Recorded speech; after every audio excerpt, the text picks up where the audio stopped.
야, 창문 안 열어? 할머니의 얼굴이 하얗게 질렸죠. 기사님, 무서워요. 할머니, 잠시만 기다려주세요.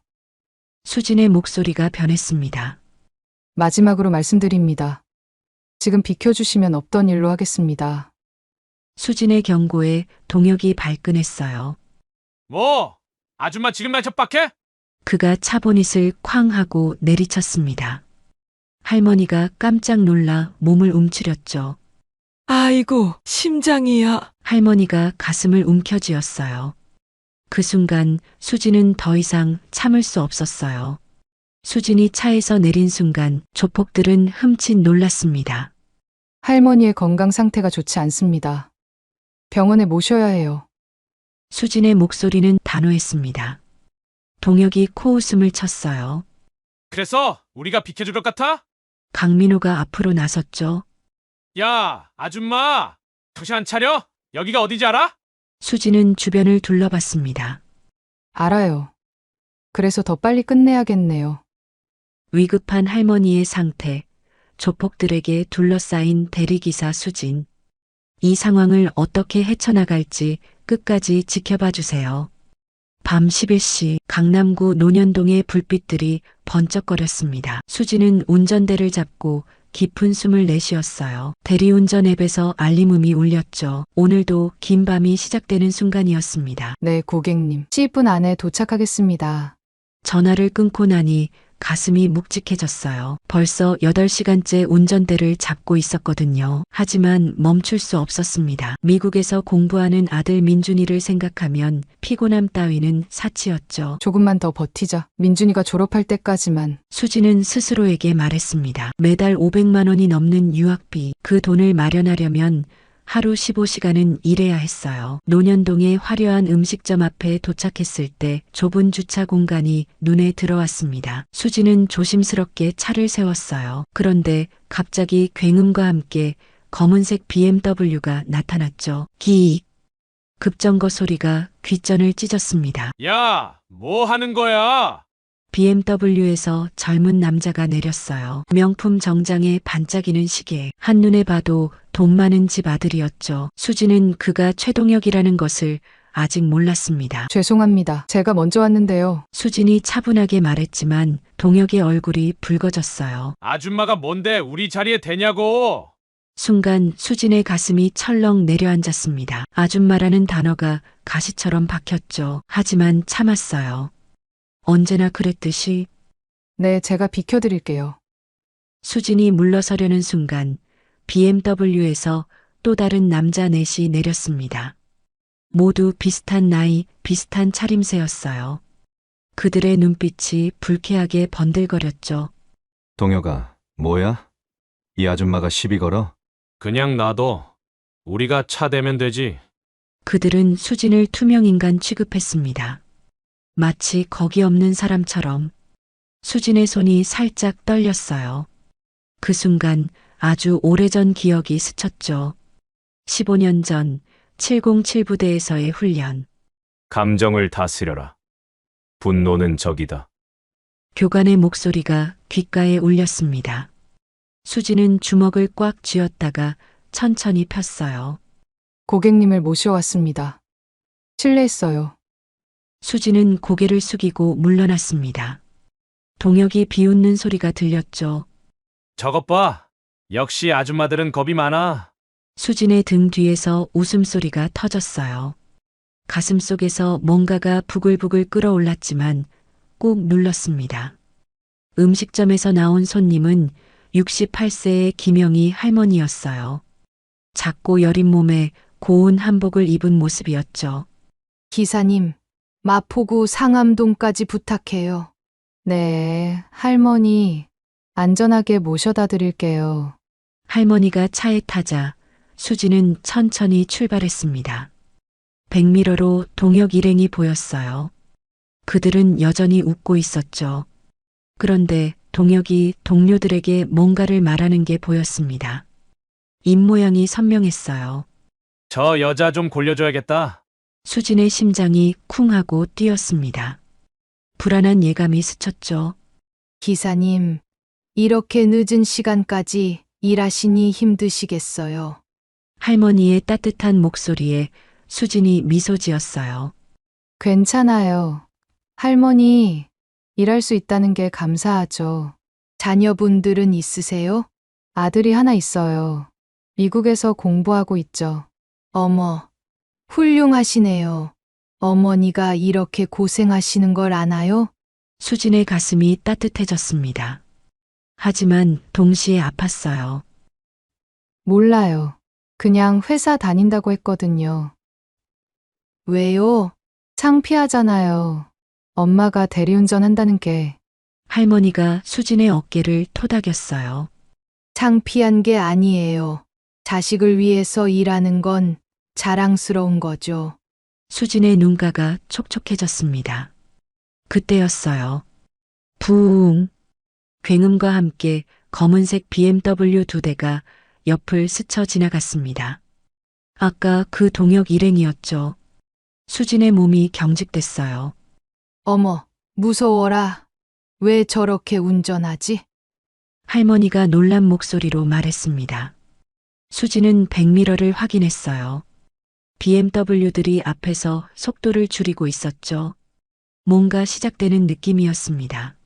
할머니, 안전벨트 잘 매셨죠? 네, 그런데 왜요? 수진은 대답하지 않았어요. 대신 운전대를 꽉 잡았죠. 15년 동안 잊고 살았던 감각이 서서히 깨어나고 있었습니다. 707부대 특수요원이었던 시절. 그때는 이수진이 아니라 코드네임 팬텀이었죠. 북한 무장공비 8명을 혼자 제압했던 전설.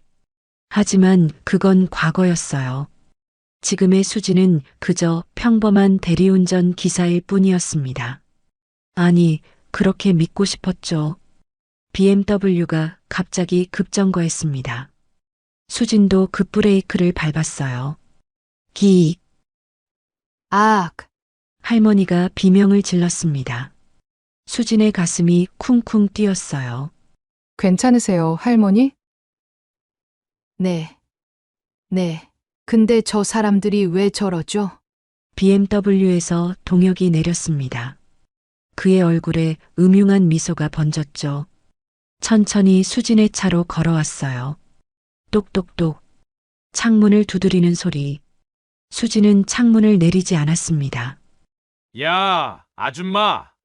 창문 안 열어? 동혁의 목소리가 점점 커졌어요. 할머니의 얼굴이 하얗게 질렸죠. 기사님, 무서워요. 할머니의 떨리는 목소리에 수진의 마음이 아팠습니다. 죄 없는 할머니가 이런 일에 휘말리다니. 수진은 핸드폰을 꺼냈어요. 하지만 동혁이 더 빨랐죠. 112에 신고하려고? 해봐. 내가 누군지 알아? 강남에서 건물 10개 가진 최 회장 아들이야. 수진의 손이 멈췄습니다. 하지만 겁먹어서가 아니었어요. 그 순간 제 안에서 뭔가가 툭 하고 끊어졌습니다. 15년 동안 꽁꽁 묶어두었던 끈이었죠. 평범한 엄마, 평범한 시민으로 살기 위해 스스로를 가둬놓았던 틀이 금이 가기 시작했어요. 할머니, 잠시만 기다려주세요. 수진의 목소리가 변했습니다. 따뜻하고 부드러웠던 톤이 차갑고 단단해졌죠. 할머니가 놀란 눈으로 수진을 봤어요. 기사님, 괜찮을 거예요. 제가 지켜드릴게요. 수진이 창문을 5cm만 열었습니다. 동혁이 득의양양한 표정을 지었죠. 이제야 정신 차렸네. 아까 주차장에서 깝친 거 사과해. 무슨 사과를 원하신지요? 수진의 목소리는 담담했어요. 너무 담담해서 오히려 섬뜩했죠. 무릎 꿇고 빌어. 그럼 그냥 보내줄게. 동혁이 킥킥 웃었습니다. 뒤에서 친구들도 차에서 내려 구경하고 있었죠. 수진은 백미러로 상황을 확인했어요. BMW 2대, 남자 5명. 도로는 한적했고 가로등 불빛만 희미했죠. CCTV는 없었습니다. 완벽한 사각지대네. 수진이 속으로 생각했어요. 하지만 그건 동혁 일행에게도 수진에게도 같은 조건이었죠. 마지막으로 말씀드립니다. 지금 비켜주시면 없던 일로 하겠습니다. 수진의 경고에 동혁이 폭소를 터뜨렸어요. 뭐? 아줌마가 지금 나 협박해? 그가 차보닛을 쾅 하고 내리쳤습니다. 할머니가 깜짝 놀라 몸을 움츠렸죠. 아이고, 심장이야. 할머니가 가슴을 움켜쥐었어요. 얼굴이 창백해졌죠.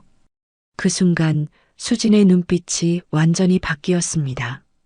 더 이상 참을 이유가 없었어요. 수진은 차문을 열었습니다. 그 순간 동혁의 얼굴에 승리의 미소가 번졌어요. 하지만 그것도 잠시였죠. 수진이 내린 모습을 본 순간 그의 표정이 미묘하게 바뀌었습니다. 평범해 보이는 중년 여성. 하지만 뭔가 달랐어요. 곧게 편 어깨, 흔들림 없는 눈빛. 무엇보다 두려움이 전혀 느껴지지 않았죠. 할머니의 건강 상태가 좋지 않습니다. 병원에 모셔야 해요. 수진의 목소리는 차분했지만 단호했습니다. 동혁이 코웃음을 쳤어요. 그래서 우리가 비켜줄 것 같아? 네. 비켜주실 겁니다. 수진의 대답에 동혁 일행이 폭소를 터뜨렸어요. 강민호가 앞으로 나섰죠. 야, 아줌마, 정신 안 차려. 여기가 어딘지 알아? 수진은 주변을 둘러봤습니다. 강남대로 초입. 밤 11시가 넘었지만 여전히 차들이 오가고 있었어요. 몇몇 보행자들이 멀리서 구경하고 있었죠. 알아요. 그래서 더 빨리 끝내야겠네요. 수진이 한 발 앞으로 나갔습니다. 동혁이 본능적으로 뒤로 물러섰어요. 자신도 모르게 나온 반응이었죠. 뭐야? 지금 나 위협하는 거야? 아니요. 마지막 기회를 드리는 겁니다. 그때 할머니가 차 안에서 신음했어요. 아이고. 기사님, 수진의 눈빛이 날카로워졌습니다. 더 이상 시간을 낭비할 수 없었어요. 10초 드릴게요. 비켜주세요. 이 미친. 동혁이 주먹을 들어 올렸습니다. 하지만 수진이 더 빨랐죠. 오른손으로 동혁의 손목을 잡고 살짝 비틀었어요. 아주 작은 동작이었지만 동혁은 비명을 질렀습니다. 놔! 수진이 손을 놓자 동혁이 뒤로 비틀거렸어요. 친구들이 놀란 얼굴로 달려왔죠. 야! 이 아줌마 뭐야? 동혁아 괜찮아? 동혁의 얼굴이 새빨갛게 달아올랐습니다. 자존심이 완전히 구겨진 표정이었어요. 다 차 타! 2년 오늘 끝장내고 만다! 그들이 우르르 BMW에 올라탔습니다. 수진도 재빨리 운전석으로 돌아왔어요. 할머니가 창백한 얼굴로 수진을 봤죠. 기사님, 저 사람들이 괜찮아요, 할머니. 꼭 잡고 계세요. 부웅. BMW 2대가 요란한 엔진 소리를 내며 앞뒤를 막았습니다. 수진은 침착하게 기어를 넣었어요. 그리고 핸들을 왼쪽으로 확 꺾었죠. 킥. 타이어가 비명을 질렀습니다. 수진의 차가 인도 쪽 틈새로 빠져나갔어요. BMW들이 황급히 따라왔죠. 강남대로에 진입하자마자 추격전이 시작됐습니다. 붉은 신호등. 수진은 속도를 줄이지 않았어요. 좌우를 확인하고 그대로 통과했죠. 뒤에서 BMW들도 따라왔습니다. 빵빵. 다른 차들이 경적을 울렸어요. 위험천만한 상황이었죠. 기사님, 빨간불이에요. 할머니가 겁에 질려 외쳤습니다. 수진의 손이 기어를 움켜쥐었어요. 죄송해요, 할머니. 지금은 어쩔 수 없어요. 수진의 머릿속에서 15년 전 훈련이 되살아났습니다. 적의 추격을 따돌리는 운전술, 도시의 지형을 이용한 탈출법, 모든 게 선명하게 떠올랐죠. 삼성역 교차로, 복잡한 차선이 얽혀 있었어요. 수진은 갑자기 오른쪽 차선으로 들어갔다가 다시 왼쪽으로 빠졌습니다. BMW 한 대가 따라오다가 다른 차와 부딪힐 뻔했어요. 기익. 젠장, 전현이 미쳤나? 동혁이 무전기로 소리쳤습니다. 그래요. 그들은 무전기까지 준비해온 상태였죠. 민호야, 옆으로 돌아서 막아. 오케이. 지금 간다. 두 번째 BMW가 옆 차선으로 붙었습니다. 창문이 열리고 박성우가 얼굴을 내밀었어요. 야, 아줌마! 차 세워! 수지는 대답 대신 핸들을 살짝 오른쪽으로 틀었습니다. BMW가 깜짝 놀라 브레이크를 밟았죠. 그 틈에 수지는 앞으로 치고 나갔어요. 한강대교 진입로. 수진의 심장이 빠르게 뛰었습니다. 다리 위는 더 위험했어요. 피할 곳이 없었죠. 게다가 할머니의 상태가 점점 나빠지고 있었습니다. 거친 숨소리, 식은땀이 흐르는 얼굴. 수진의 마음이 급해졌어요. 병원에 가야 해. 빨리. 그때 BMW가 뒤에서 받으려고 속도를 높였습니다. 수진은 백미러로 거리를 쟀어요. 3m, 2m, 1m. 바로 그 순간 수진이 브레이크를 살짝 밟았다가 다시 가속했습니다. BMW가 예상치 못한 움직임에 당황해서 핸들을 꺾었어요. 하마터면 다리 난간에 부딪힐 뻔했죠. 미친, 죽을 뻔했잖아. 이준석이 겁에 질려 소리쳤습니다. 하지만 동혁은 더욱 분노했어요. 닥쳐. 전현 무조건 잡는다. 다리를 건너 마포 쪽으로 들어섰습니다. 거리에 사람들이 더 많아졌어요. 몇몇은 스마트폰을 들고 촬영하고 있었죠. 저거 보복운전 아니야? 112에 신고해야겠다. 빨리 찍어. 유튜브에 올려야지. 시민들의 반응을 본 수진이 안도했습니다. 증거가 남는다면 나중에 도움이 될 거예요. 하지만 지금 당장은 할머니를 지켜야 했죠. 공덕역 로터리. 수진은 갑자기 유턴을 했습니다. BMW들이 따라오려다가 신호에 걸렸어요. 잠시 시간을 벌었죠. 하지만 그들은 그냥 신호를 무시하고 돌진했습니다. 빵빵빵. 사방에서 경적이 울렸어요. 아수라장이 됐죠. 이 미친놈들. 사고 나겠다. 운전자들이 욕을 퍼부었습니다. 하지만 BMW들은 아랑곳하지 않았어요. 오직 수진의 차만 쫓았죠. 마포대교 입구. 수진은 순간적으로 판단했습니다. 다리로 가면 또 위험해요. 대신 옆도로로 빠졌죠. 좁은 이면도로였습니다. 기사님, 여기는? 할머니가 불안한 목소리로 물었어요. 수진이 백미러를 확인하며 답했죠. 지름길이에요. 조금만 참으세요. 사실 지름길은 아니었습니다. 하지만 좁은 도로에서는 BMW의 속도를 이용할 수 없었죠. 수진의 작전이었어요. 골목을 몇 번 돌자 큰 도로가 나왔습니다. 상암동 입구였어요. 목적지가 가까워졌죠. 하지만 BMW들도 따라왔습니다. 더 화가 난 표정으로. 저기다. 저기 편의점 앞에서 막아. 동혁의 지시에 BMW 한 대가 앞으로 치고 나갔어요. 그리고 편의점 앞에서 급정거했죠. 기익. 수진도 할 수 없이 멈췄습니다. 앞뒤로 완전히 막힌 상황이었어요. 24시간 편의점의 밝은 불빛이 주차장을 비췄습니다. CCTV가 있는 게 보였어요. 수진은 일부러 CCTV가 잘 보이는 곳에 차를 세웠죠. 할머니, 지금 119에 전화해 주세요. 수진이 조용히 말했습니다. 할머니가 떨리는 손으로 핸드폰을 꺼냈어요. 그때 BMW에서 5명이 모두 내렸습니다. 동혁이 앞장서서 걸어왔어요. 그의 얼굴은 분노로 일그러져 있었죠. 이제 끝이야, 아줌마. 그래요. 이제 끝이네요. 수진의 대답에 동혁이 의아한 표정을 지었습니다. 왜 저렇게 침착할까? 수진은 차에서 내렸어요. 할머니를 보호하기 위해 운전석 문을 등지고 섰죠. 5명의 남자가 반원을 그리며 둘러쌌습니다. 편의점 직원이 유리문 너머로 불안하게 지켜봤어요. 손님 2명도 멈춰서서 구경했죠. 하지만 아무도 나서지 않았습니다. 5명의 젊은 남자.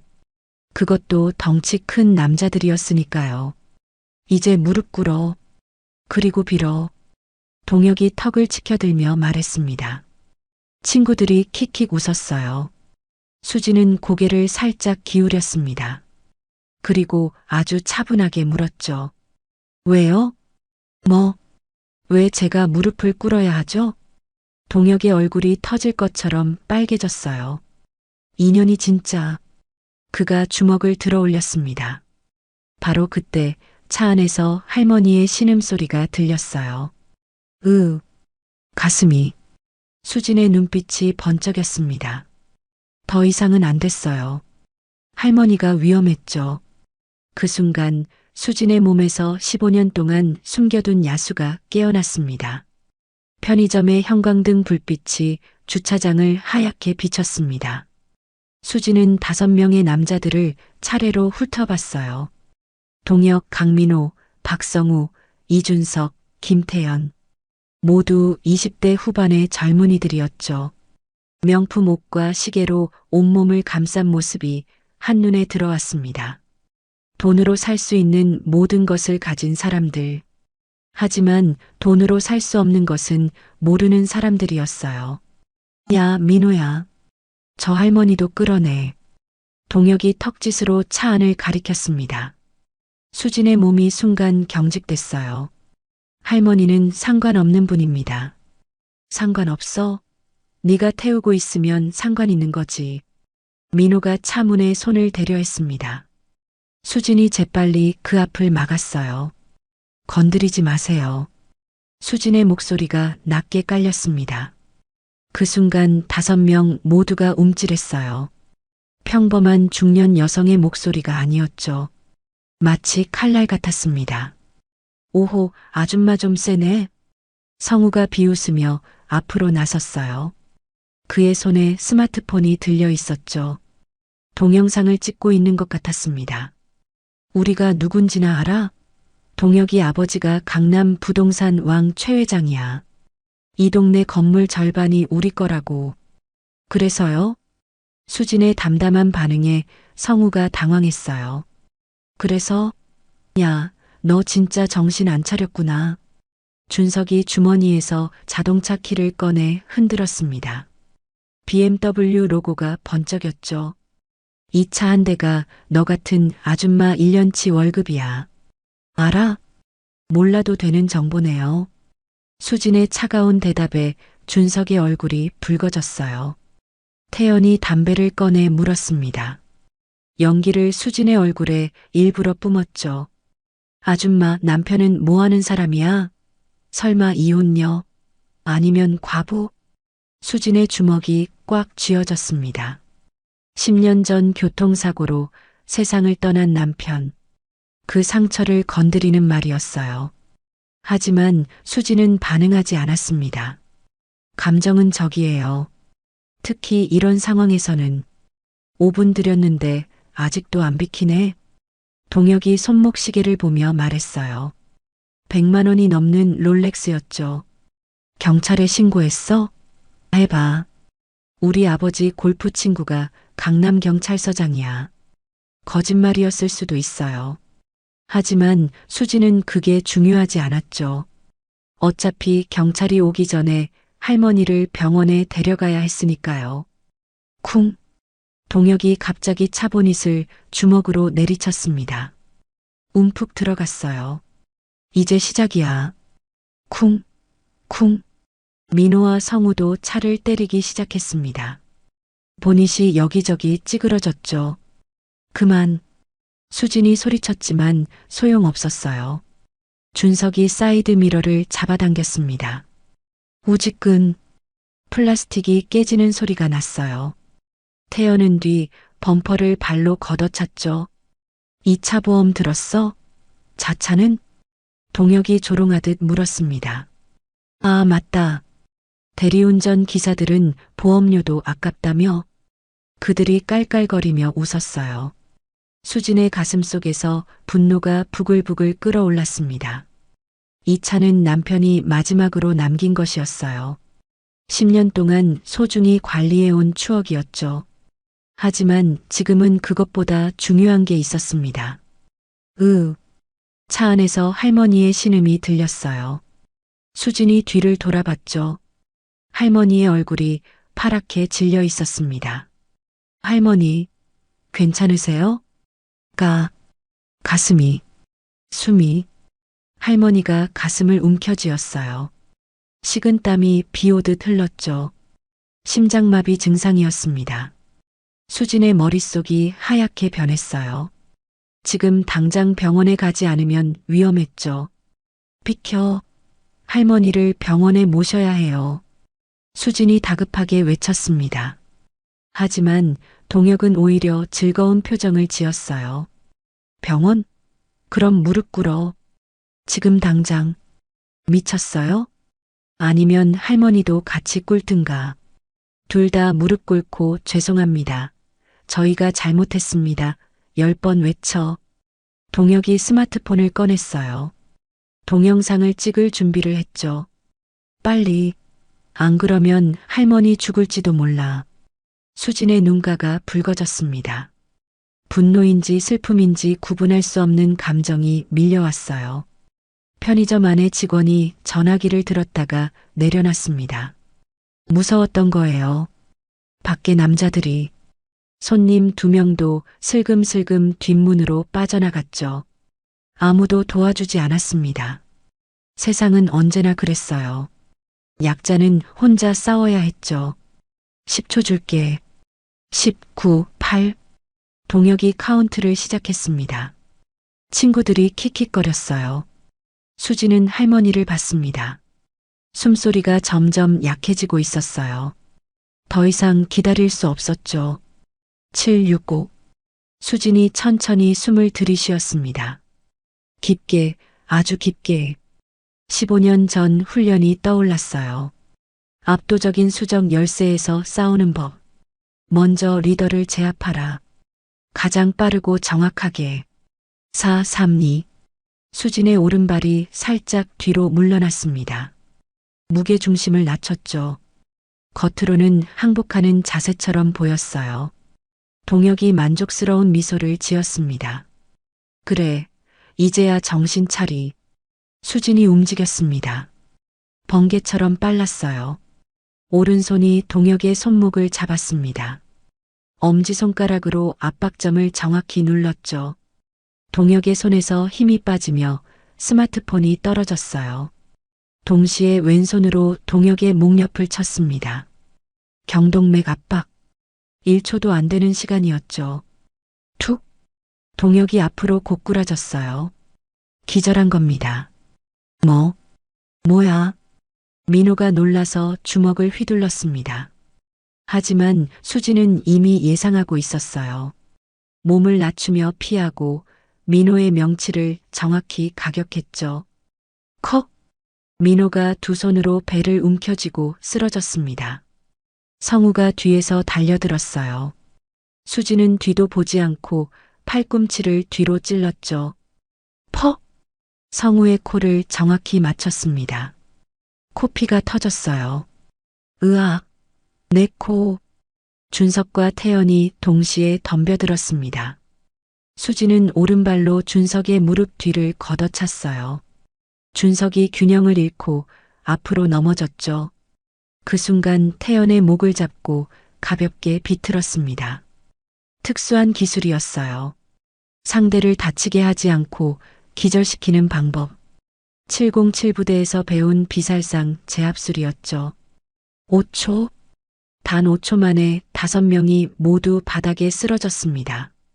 편의점 직원이 입을 벌린 채 얼어붙어 있었어요. 믿을 수 없는 광경이었죠. 수지는 거친 숨을 내쉬며 주변을 둘러봤습니다. CCTV가 빨간 불빛을 내며 작동하고 있었어요. 모든 게 녹화됐겠죠. 정당방위였다는 걸 증명해줄 증거가. 뭐야? 동혁이 정신을 차리기 시작했습니다. 수지는 그의 앞에 쪼그려 앉았어요. 지금부터 잘 들으세요. 수진의 목소리는 차갑고 날카로웠습니다. 동혁의 눈에 처음으로 두려움이 번졌어요. 당신들이 진짜 무서운 게 뭔지 모르시는 것 같은데 가르쳐 드릴까요? 너 누구야? 동혁의 목소리가 떨렸습니다. 수지는 대답하지 않았어요. 대신 동혁의 귀에 대고 속삭였죠. 다시는 약한 사람 괴롭히지 마세요. 다음엔 이렇게 안 끝날 테니까. 수진이 일어섰습니다. 그리고 재빨리 차로 돌아갔어요. 할머니, 제가 병원에 모셔다 드릴게요. 할머니는 겨우 숨을 쉬고 있었습니다. 더 이상 지체할 수 없었어요. 수지는 시동을 걸었습니다. 쓰러진 5명을 피해 주차장을 빠져나갔죠. 백미러로 그들이 비틀거리며 일어나는 게 보였어요. 하지만 이제 그들은 중요하지 않았습니다. 할머니를 살려야 했으니까요. 병원까지 5분. 수지는 엑셀을 끝까지 밟았어요. 15년 만에 깨어난 전사의 본능이 아직 식지 않은 채 심장을 두근거리게 했습니다. 병원 응급실에 하얀 불빛이 눈부셨습니다. 수지는 할머니가 실려 들어간 응급실 문을 바라보며 서 있었어요. 다행히 제때 도착했죠. 의사가 나와서 조금만 늦었으면 위험할 뻔했다고 했습니다. 안도의 한숨이 나왔어요. 그때 핸드폰이 울렸습니다. 모르는 번호였죠. 여보세요? 어이, 아줌마. 동혁의 목소리였습니다. 수진의 몸이 긴장했어요. 병원 어디야? 우리가 지금 찾아갈 테니까 기다려. 무슨 일이죠? 무슨 일이냐고? 우리 5명 병원 치료비 물어내야지. 그리고 무릎 꿇고 사과도 받아야 하고. 수지는 조용히 전화를 끊었습니다. 그들이 오고 있었어요. 이번엔 더 많은 사람을 데리고 올지도 모르죠. 수지는 병원 밖으로 나왔습니다. 할머니가 있는 응급실에서 소동이 일어나면 안 됐으니까요. 병원 주차장. 깊은 밤이었지만 가로등이 밝게 비추고 있었어요. 수지는 천천히 걸으며 주변을 살폈습니다. 15년 전의 감각이 완전히 돌아왔어요. 바람의 방향, 그림자의 위치, 발소리가 울리는 정도. 모든 게 정보가 됐죠. 707 부대에서 배운 것들이었습니다. 적을 아는 것보다 중요한 건 환경을 아는 것이다. 교관의 가르침이 떠올랐어요. 부웅. 굉음과 함께 차량 여러 대가 주차장으로 들어왔습니다. BMW 2대와 벤츠 1대. 차에서 사람들이 우르르 내렸어요. 12명. 동혁과 친구 넷, 그리고 새로운 얼굴 7명이었죠. 모두 덩치가 큰 남자들이었습니다. 저기 있네. 동혁이 수진을 가리켰어요. 그의 얼굴에 반창고가 붙어 있었죠. 코피가 났던 성우는 코에 거즈를 대고 있었습니다. 형, 저 아줌마예요. 동혁 옆에 남자가 고개를 끄덕였어요. 30대 초반으로 보였죠. 운동으로 다진 몸에 문신이 보였습니다. 너 혼자야? 그 남자가 물었습니다. 수지는 고개를 끄덕였어요. 그래. 1대 12. 이제 어떻게 할 거야? 남자가 손가락을 꺾으며 다가왔습니다. 위협적인 제스처였죠. 경찰에 신고했어요. 수진이 침착하게 말했습니다. 남자가 코웃음을 쳤어요. 이 시간에 경찰? 최소 10분은 걸릴걸? 그때까지 버틸 수 있을까? 다른 남자들이 수진을 둘러쌌습니다. 반원형으로 포위하는 전형적인 형태였어요. 하지만 수진은 이미 계산을 끝냈죠. 12명. 그중 실제로 싸울 수 있는 사람은 6명. 나머지는 숫자 채우기. 가장 위험한 건 30대 남자. 아마 조폭이거나 그런 쪽 사람일 거예요. 그 다음은 문신한 남자 둘. 그들도 싸움에 익숙해 보였죠. 마지막 기회야. 지금 무릎 꿇고 빌면 살살 때려줄게. 30대 남자가 말했습니다. 수지는 고개를 살짝 기울였어요. 왜 그래야 하죠? 왜? 우리 동생 건드렸잖아. 먼저 시비 건 건 그쪽이에요. CCTV 다 찍혔고요. 남자의 얼굴이 험악해졌습니다. 그래서 증거 있으면 뭐 할 건데? 우리가 널 병원 보내면 그걸로 끝이야. 수진의 눈빛이 변했어요. 더 이상 숨길 이유가 없었습니다. 그럼 한 가지 물어볼게요. 뭐? 707부대 들어보셨어요? 남자의 표정이 굳었습니다. 707부대. 대한민국 최강의 대테러 특수부대. 일반인은 잘 모르지만 이쪽 세계 사람들은 알았죠. 그들이 얼마나 무서운 존재인지. 허세 부리지 마. 707부대에 여자는 없어. 2003년부터 2010년까지는 있었어요. 수진이 한 발 앞으로 나갔습니다. 남자들이 본능적으로 뒤로 물러섰어요. 실험적으로 여성 대원을 선발했죠. 단 3명. 그중 1명이 저예요.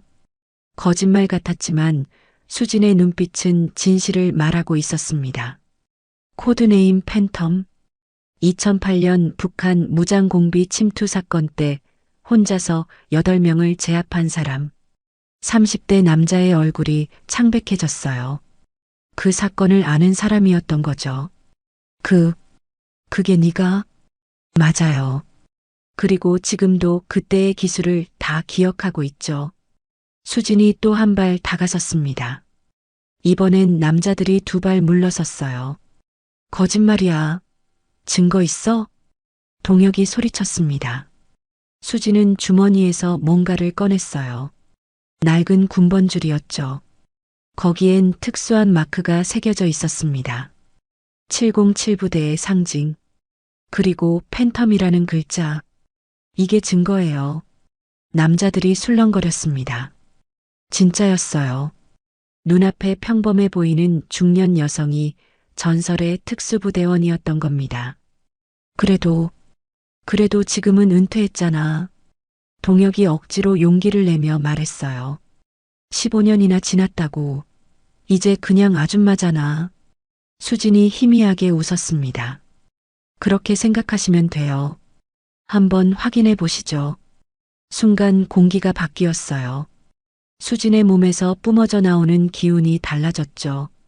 마치 잠들어 있던 맹수가 눈을 뜬 것 같았습니다. 30대 남자가 손을 들었어요. 잠깐, 다들 멈춰. 하지만 이미 늦었죠. 동혁이 화가 나서 달려들었으니까요. 까짓 거 아줌마 하나 못 잡아?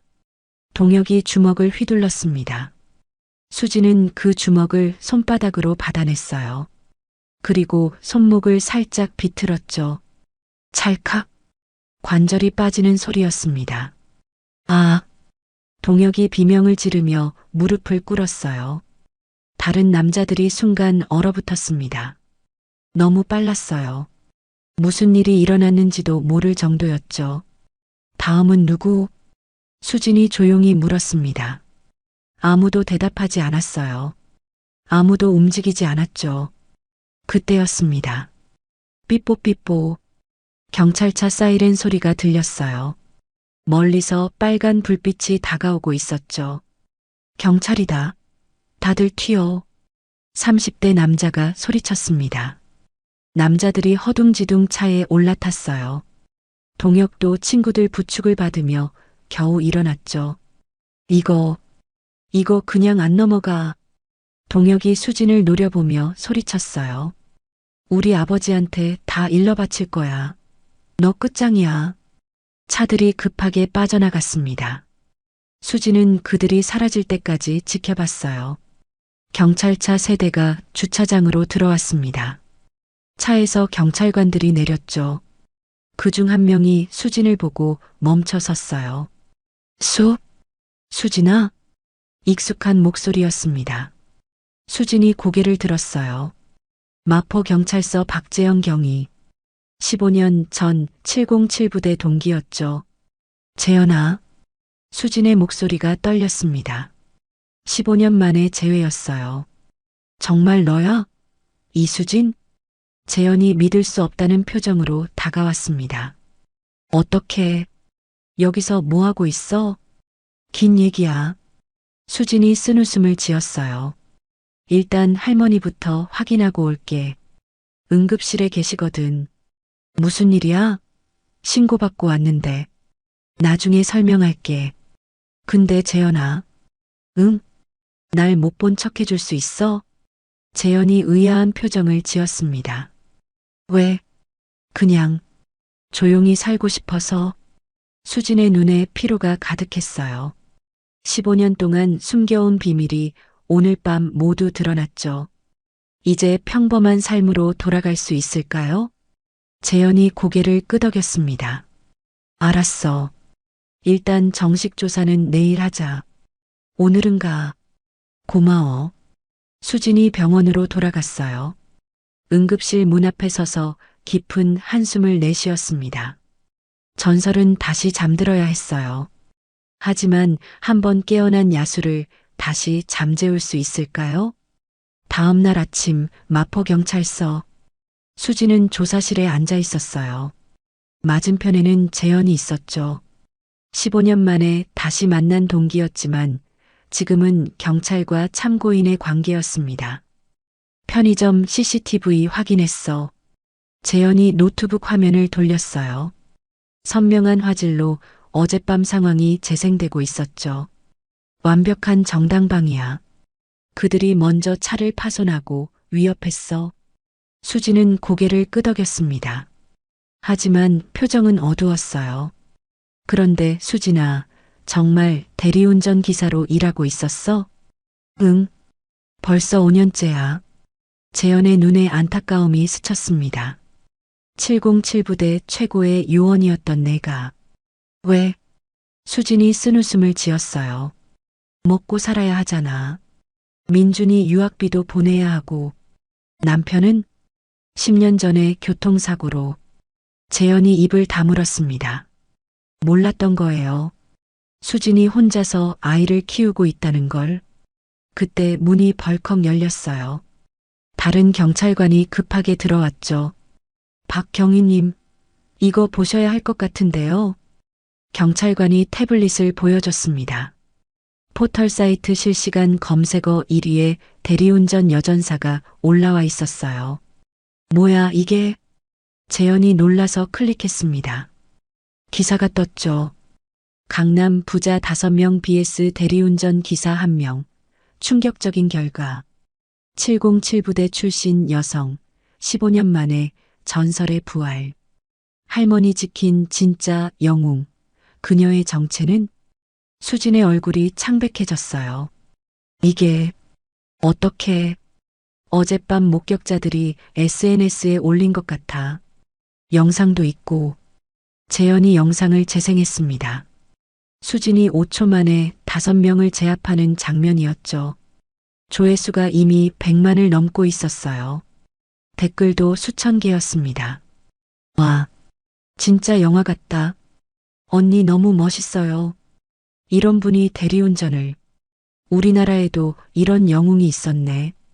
수진의 손이 떨렸어요. 원하지 않았던 관심이었죠. 최동혁 일행은 어떻게 됐어? 구속영장 신청했어. 집단 폭행, 특수협박, 재물손괴, 보복운전. 죄목이 한두 개가 아니야. 아버지가 재벌이라며?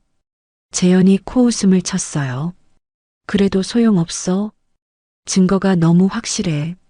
CCTV, 목격자, 스마트폰 영상. 빠져나갈 구멍이 없지. 그때 수진의 핸드폰이 울렸습니다. 미국 번호였어요. 민준이었죠. 여보세요? 엄마 맞아? 아들의 목소리가 들떴어요. 민준아, 무슨 일이야? 유튜브 봤어. 엄마가 707부대였다고? 진짜야? 수진의 가슴이 철렁 내려앉았습니다. 아들에게 숨기고 싶었던 비밀이었어요. 민준아, 그건 왜 말 안 했어? 엄마가 이렇게 대단한 사람인데. 예상외의 반응이었어요. 민준이 자랑스러워하고 있었죠. 친구들이 다 엄마 영상 보고 놀랐어. 우리 엄마가 영웅이라고.